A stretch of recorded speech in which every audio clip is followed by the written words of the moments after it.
Assalamualaikum warahmatullahi wabarakatuh. Selamat datang di Rumah Sejuk Podcast Mandua Pesisir Selatan. Dengan saya Fauzi Amanda, host Mandua Pesisir Selatan. Kali ini kita kedatangan tamu dari salah satu seorang guru BK. Apa kabar Pak? Alhamdulillah baik. Maaf Pak, mohon dikenalin dulu. Pengen kenal sama Bapak. Oh, sip. Perkenalkan, nama Bapak Maivandra. Bapak seorang guru BK di Mandua Pesel udah 4 tahun 6 bulan. 4 tahun 6 bulan berarti udah lama ya, Pak? Udah lumayan. Nda mau nanya nih Pak. Ya. Nda penasaran sama yang namanya BK. Soalnya setahu Nda kalau yang namanya BK tuh pasti masalah, kena masalah dan masalah terus gitu. Jadi Nda, BK tuh apa sih Pak itu? Baik, mungkin setiap kita manusia itu pasti punya masalah. Pasti. Pasti kita punya masalah. Jadi BK itu kalau di madrasah, kalau kita di MAN, kalau di sekolah-sekolah lain pun mungkin BK itu lebih menjurusnya ke, kan kepanjangannya kan bimbingan konseling. Jadi ada di situ bimbingan dan ada konselingnya. Jadi kalau kita sudah bimbing, jadi nanti ada solusinya, ada konselingnya, ada pembicaraan antara individu atau audiens dengan konselornya gitu. Jadi kalau yang masuk BK tuh orang yang bermasalah aja Pak? Oh, sebenarnya kalau di sekolah nggak harus yang bermasalah. BK itu di sekolah banyak fungsinya. Ada untuk tempat konsultasi, tempat proses belajar, tempat mengaktualisasikan diri. Karena kadang-kadang anak itu kan ada yang susah dalam belajar. Nah, anak-anak itu kan kadang-kadang ada yang sulit berbicara di depan kelas. Kan materi itu nggak akan ada di mata pelajaran. Dan BK itu juga ada fungsinya di sana. Bagaimana kita untuk berdiri di depan orang banyak, berbicara di depan orang, itu ada teknik-teknik yang harus kita ajarkan nanti kan. Nah, itu kan harus menggunakan waktu, harus menggunakan berapa banyak kita untuk berani tampil di depan kelas aja gitu kan. Berarti kalau udah masuk BK Pak, emang anak yang masuk BK itu bakalan ceritain semua masalah dia atau sebenarnya kalau ceritakan masalah, kalau udah di BK itu anak-anak kan banyak yang konsultasi, seperti anak kelas 3, seperti dia untuk ragu dalam memilih jurusan. Nanti dia, Pak, bagusnya kampus yang mana ya untuk melanjutkan perguruan tinggi. Ada juga, Pak, saya nggak mau kuliah lah, tapi saya ragu Pak, saya mau merantau atau mau kerja gitu. Emang ada ya Pak yang nanya gitu? Ada. Waktu itu beberapa tahun yang lalu ada yang konsultasi, Pak, mungkin dalam kelas Bapak pernah memberikan materinya tentang pengambilan jurusan, tapi saya nggak kuliah katanya kan. Saya ingin kerja, tapi saya juga ragu Pak, karena keadaan orang tua seperti ini. Saya ingin kuliah dulu atau kerja katanya kan. Nah, di sana terjadilah sebuah pembicaraan. Nanti kan di BK itu semua keputusan itu ada kepada orang yang bercerita. Gitu. Jadi peran dan tugas dari BK di sekolah itu apa Pak? Kalau perannya itu sebenarnya media ya, nah. Sama kayak semua guru itu media itu. Sukses atau tidak suksesnya itu tergantung kepada individu. Dia berhasil atau tidaknya tergantung kepada individu kita masing-masing.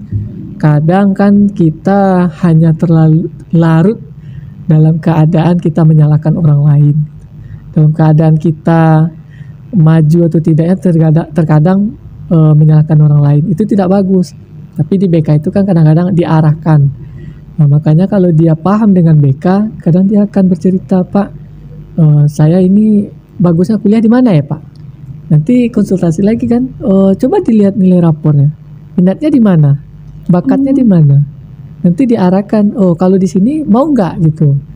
Nanti keputusan kan tergantung kepada siswa, bagaimana dia mengambil keputusan, bagus baiknya itu dipertimbangkan nanti. Terus kalau emang anak-anak yang mau cerita tuh Pak emang datang sendiri ke ruang BK ya? Ya, rata-rata kalau anak-anak yang datang ke BK untuk bercerita, untuk menyampaikan sebuah permasalahan atau kendala-kendala yang dialami dalam belajar, dalam memilih jurusan, dalam contohnya dia punya masalah, itu rata-rata anak tuh udah paham dengan BK. Kadang-kadang kan Bapak masuk ke kelas ada memberikan materi BK, materi itu tentang bagaimana anak tuh sih, BK itu bagaimana gitu kan. Bisa enggak BK itu menyelesaikan masalah gitu. Tapi sebenarnya masalah itu selesai karena nanti ya dari siswa tersebut gitu. Terus Pak, kalau misalnya kan Pak, kalau Anda pengen cerita sama teman kan nanti takutnya dibilang ke juga sama teman yang lain gitu Pak. Emang kalau BK ini emang bisa dipercaya banget ya Pak, nggak bakal bilang ke orang? BK itu sebenarnya ada ikrarnya enggak? Ada sebuah janji yang ikrannya itu enggak harus menjaga rahasia kliennya, harus menjaga rahasia siswanya gitu.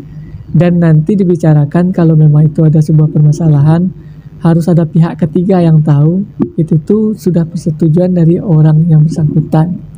Jadi orang yang masuk BK ini nggak semuanya kena masalah, tapi Enggak butuh lah. bimbingan juga ya Pak? BK itu sebenarnya teman siswa. BK itu bagaimana siswa itu bisa nyaman di sekolah, bisa aman, bisa menganggap guru BK itu temannya gitu. Bisa tempat bercerita, bisa tempat konsultasi, tempat penyelesaian masalah dalam belajar. Itu tuh ada, nah sebenarnya ada teknik-teknik yang akan dilakukan nantinya. Jadi ada tekniknya ya Pak ya? Iya. Terus kekurangan dari BK nih pasti ada kan Pak? Kalau kita di BK sesungguhnya kekurangannya itu ya tergantung pribadi guru BK-nya gitu ya nak ya. Kadang-kadang kan kita juga punya masalah masing-masing. BK itu juga harus jujur kepada siswanya. Kalau saya pribadi ada anak yang konsultasi, contohnya dia Pak di WA-nya dulu kan, saya mau konsultasi Pak besok sama Bapak jam sekian, bisa enggak? Kadang-kadang kan Bapak nggak ada jadwal sekolah, itu harus jujur juga kan, Bapak besok nggak ada jadwal sekolah, kalau hari besoknya gimana, mau nggak? Jadi kayak gitu, harus ada MOU-nya gitu, harus ada kerjasamanya yang baik. Dia anak tuh mau cerita nggak harus dilayani semuanya gitu. BK ini di atas psikolog atau di bawah psikolog? Kalau psikolog itu lebih ke jiwa ya. Ke jiwa itu. Kalau BK sebenarnya ke penyelesaian masalah-masalah belajar. Kalau di sekolah kan masalah pribadi, teman sebaya, masalah pemilihan jurusan, kan itu yang banyak masalah bagi siswa-siswa. Emang ada ya Pak orang yang masuk ke BK tuh cuman ngomong soal jurusan gitu Pak? Ada. Kadang-kadang ada sampai ke masalah pribadi. Itu enggak apa-apa, kalau di BK itu memang bagus. Kan rata-rata kalau kita punya masalah itu pasti dilihat ke akar. Rata-rata kalau anak bermasalah itu yang punya kendala belajar, pasti dia punya ada sesuatu pada dirinya yang salah gitu kan. Contoh dia bagus, dia pintar tapi nggak bisa bicara depan orang lain. Kadang kan nggak bisa tampil di depan orang lain kan. Tapi apakah orang itu siswa yang nggak bisa tampil di depan orang tuh Pak, terus pas cerita BK, apa dia udah percaya diri Pak gitu? Sebenarnya tergantung siswa. Kalau siswa itu menerapkan apa dibicarakan, apa yang diarahkan tadi, lama kelamaan insya Allah selama anak tuh udah berani gitu. Ada siswa kita waktu itu dia termasuk pintar tapi dia tidak bisa bicara depan orang lain. Itu ada sebuah teknik waktu itu yang Bapak pribadi sampaikan, coba berbicara di depan cermin dulu. Berbicara di depan diri kita sendiri itu gimana, baru bisa dilihat orang lain. Berarti beberapa siswa yang datang cerita sama Bapak pasti ada perubahannya Pak? Ya perubahan tergantung siswa tersebut lah. Itu tergantung pribadinya lagi. Ada juga yang itu, ada juga yang enggak. Itu tergantung dia masing-masing lagi. Jadi kalau mau cerita sama BK tuh emang kita yang datang sendiri kan Pak untuk cerita? Iyalah, Ananda kalau sakit biasanya ke dokter atau nggak ke dokter? Kalau parah ke dokter sih Pak. Kalau parah ke dokter. Jadi Ananda tahu kan kalau Ananda sakit. Iya. Kalau seandainya dokter ke rumah bilang Ananda sakit nih gitu, mau nggak? Nggak mau kan? Enggak. BK kayak itu. Kalau guru BK tuh masuk ke dalam kelas, Ananda sakit, harus konsultasi dengan bapak, harus bicara dengan bapak. Bisa nggak? Enggak juga. Nggak bisa kan? Tapi Pak, BK tuh tau nggak sih Pak, sama anak yang ada masalah sama yang enggak. Soalnya kan kebanyakan anak-anak tuh lebih milih untuk mendam masalahnya sendiri gitu Pak. Nah, makanya itu di waktu ini yang kita lagi ada di podcast. Jadi anak-anak selama ini mungkin berpikiran bahwa kalau udah ada masalah baru kita bicarakan. Iya. Kadang-kadang ada dipendam. Sebenarnya itulah fungsinya BK. Dimana nanti anak-anak itu bisa bercerita kepada teman, dengan guru BK itu beda. Iya, beda banget. Nah, kalau ke teman Aku mungkin nanti kayak biasa curhat kan, nanti teman itu bisa bicara lagi sama orang lain. Tapi kalau ke guru BK ibaratnya udah guru dia kan. Iya Pak. Nanti bicara sama dia otomatis itu akan dirahasiakan. Itu nggak bisa diumbar gitu. Emang Harus rahasia. dirahasiakan, kalau memang itu nggak boleh dibicarakan. Di tempat umum nggak akan dibicarakan. Jadi di setiap sekolah tuh emang harus ada BK-nya ya Pak? Ya, sebenarnya kalau BK itu kalau di negara maju, BK itu udah dari umur 5 tahun tuh udah ada. Jadi guru-guru profesional itu kan rata-rata udah paham bagaimana karakter siswa. Jadi kalau guru kita waktu SD, waktu MTS bagus, itu di MA-nya juga bagus anak itu. Karena nanti akan dipengaruhi tergantung pada lingkungannya lagi, teman sebaya. Iya. Jadi kalau anak tuh udah dididik dari kecilnya bagus, anak tuh nggak bakalan jauh, pasti akan baik. Berarti banyak ya Pak yang cerita ke guru BK. Menurut Bapak, selama Bapak di sini kan selama 4 tahun 6 bulan ya Pak ya, ada nggak sih Pak siswa yang cerita sama Bapak soal masalah pribadi, masalah kecil pun cerita sama Banyak, rata-rata banyak yang bercerita tentang pribadi. Lebih ke pribadi dia bercerita bagaimana solusinya Pak. Kadang-kadang kan kita pasti ada juga masalah dengan orang tua, dengan kakak, dengan adik, dengan teman, dengan siapapun di lingkungan kita itu pasti ada masalah. Terus kalau misalnya Bapak udah kasih solusinya nih Pak, terus orang yang cerita itu terima apa enggak sih Pak?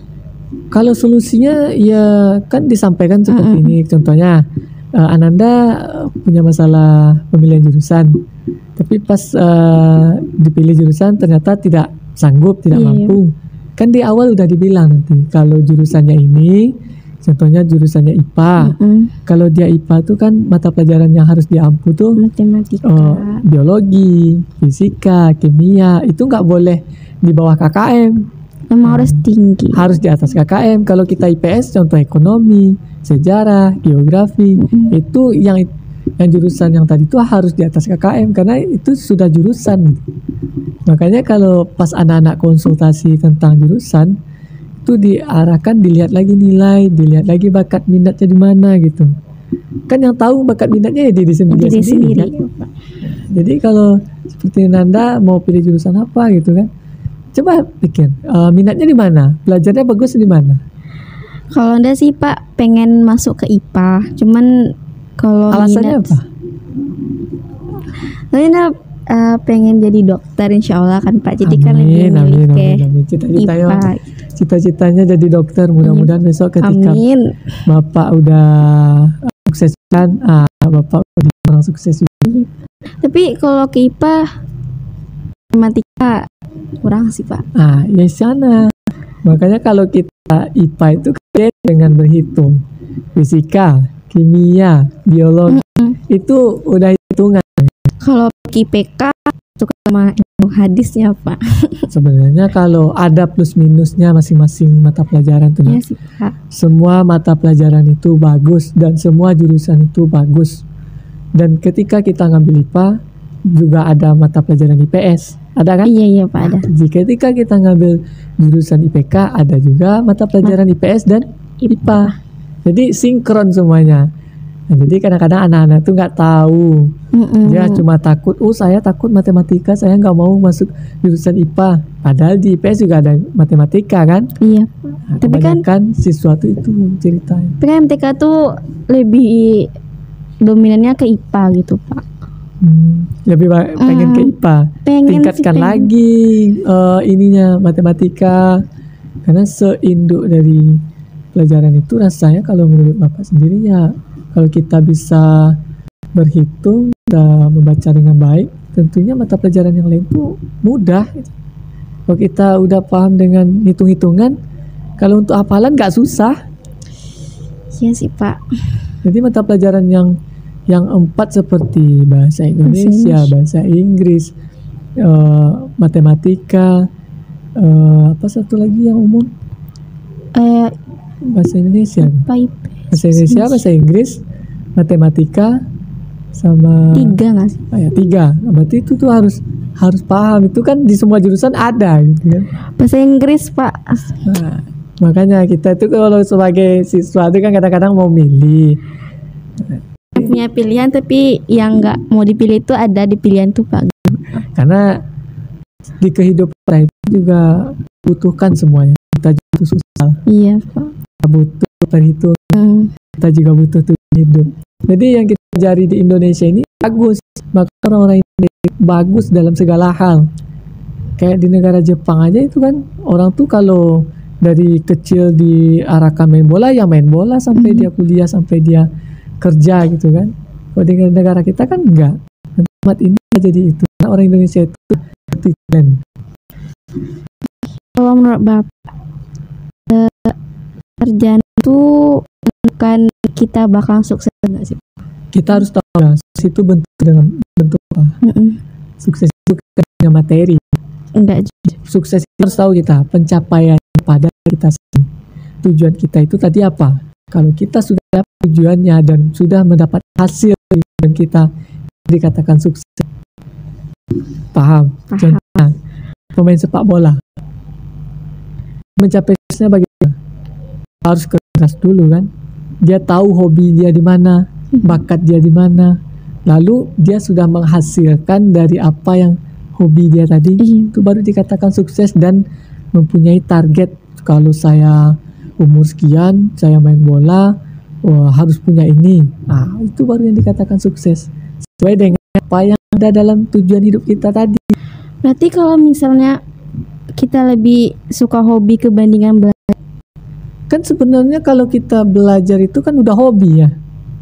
Iya kan? Iya sih Pak. Tapi mata pelajaran yang hobi apa? Yang disukai. Hobi sama yang disukai itu kan sama. Hobi itu kan apa yang kita sukai. Apa? Atau mata pelajaran atau baca atau apa hobinya? Hobinya apa? Nulis sih Pak. Hah? Nulis. Contohnya nulis kan, nanti minatnya pengen jadi penulis dan tercapai gitu kan. Nah, pas tercapai sudah menghasilkan, itu yang dikatakan sukses. Udah sampai kepada titik di mana ambang batas yang kita kasih kepada diri kita tadi. Itu yang dikatakan sukses. Berarti sukses tuh nggak harus kita jadi sarjana kan? Enggak. Sukses itu kan kita lihat banyak di media sosial sekarang. Tidak semua orang sukses itu sekolah. Tetapi orang sukses di bidang sekolah pasti beda. Orang yang sekolah suksesnya pasti akan mempunyai tujuan dan capaiannya berbeda juga. Kalau kita hanya berpikiran kepada kita nanti punya mobil mewah, punya rumah bagus, itu bukan dikatakan suksesnya. Itu bukan itu kalau menurut Bapak pribadi ya. Tapi kalau menurut orang lain itu tergantung pandangan masing-masing. Kan kayak Pak, yang namanya sukses itu pasti kuliah. Kuliah. Itu sebenarnya untuk pengembangan diri. Bagaimana kita mengembangkan diri kita, beraktualisasi di bidang pendidikan, di bidang pemerintahan, Kan semuanya butuh sekolah. Bedanya kita orang sekolah sama enggak sekolah kan itu bedanya. Bagaimana kita memanajemen kehidupan kita, manajemen karir kita, itu makanya itu butuh sekolah. Jadi pendidikan itu sangat penting. Karena pola pikirnya kalau kita orang pendidikan tuh memang untuk kemajuan negara, kemajuan diri sendiri, kemajuan bagi kita orang banyak. Contohnya kita jadi guru kan, guru ini kan dibutuhkan orang lain. Iya, Pak. Walaupun sebagaimanapun teknologi, kalau tidak ada guru, bayangkanlah apa yang akan terjadi. Gak paham nanti belajarnya. Jadi walaupun ada siswa yang hebat tapi tidak punya guru, sama kayak orang pintar tetapi dia sombong. Iya, Pak. Tapi kalau kita ada guru, dia akan berinteraksi dengan sesama. Yaudah. Mungkin itu aja yang dapat datanya sama Bapak. Makasih ya Pak udah kasih informasinya tentang BK. Oke teman-teman, hanya itu yang dapat kami bicarakan hari ini. Sampai jumpa di podcast Man 2 Pesisir Selatan selanjutnya dengan saya Fauzi Amanda. Terima kasih. Assalamualaikum warahmatullahi wabarakatuh. Waalaikumsalam warahmatullahi wabarakatuh.